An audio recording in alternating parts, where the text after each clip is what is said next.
అల్లు అర్జున్ తో ఇట్లా శ్రీ చైతన్య యాడ్స్ చేయించింది. మన తెలుగు రాష్ట్రాల్లో 70% దాకా డాక్టర్స్ శ్రీ చైతన్య విద్యార్థులే. అలాగే శ్రీలీల కూడా బ్రాండ్ అంబాసిడర్ గా ఉంది. శ్రీ చైతన్య ఉందిగా, శ్రీ చైతన్య తోడుంటే ఏదైనా సాధ్యం. మనం చాలా అభిమానించే ఇలాంటి నటులు డబ్బుల కోసము ఇన్ని లక్షల మంది వాళ్ళని నమ్ముతారు కదా పేరెంట్స్.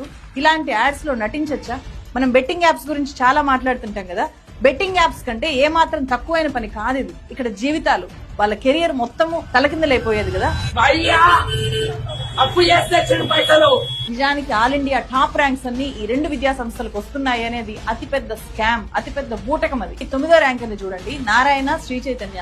ఈ రెండు కాలేజెస్ కూడా ఈ అబ్బాయి మా కాలేజ్ లోనే చదివాడు అని చెప్పి క్లెయిమ్ చేసుకున్నాయి. తీరా చూస్తే ఏంటి, ఇతను తెలంగాణ కాదు, ఆంధ్రప్రదేశ్ కాదు, ఇతని గుజరాత్. వీళ్ళ దగ్గర గతంలో ఎప్పుడో ఒక చిన్న ఆన్లైన్ మాక్ టెస్ట్ రాసినా కూడా ఈ విద్యార్థి మా స్టూడెంటే, మా దగ్గరే చదువుకున్నాడు అని చెప్పి అతని ఫొటోస్ ని ఉపయోగించి ఇలా పెద్ద పెద్ద అడ్వర్టైజ్మెంట్స్ ఇచ్చేసుకుంటారు. ఇక్కడ చూస్తే 9th ర్యాంక్ వచ్చిన విద్యార్థి నారాయణ కళాశాలలో 9th ర్యాంక్ వచ్చింది.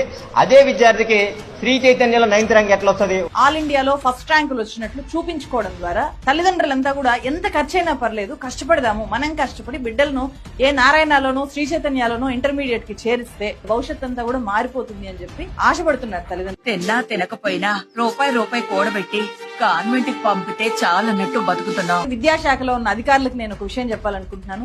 మీరు తలుచుకుంటే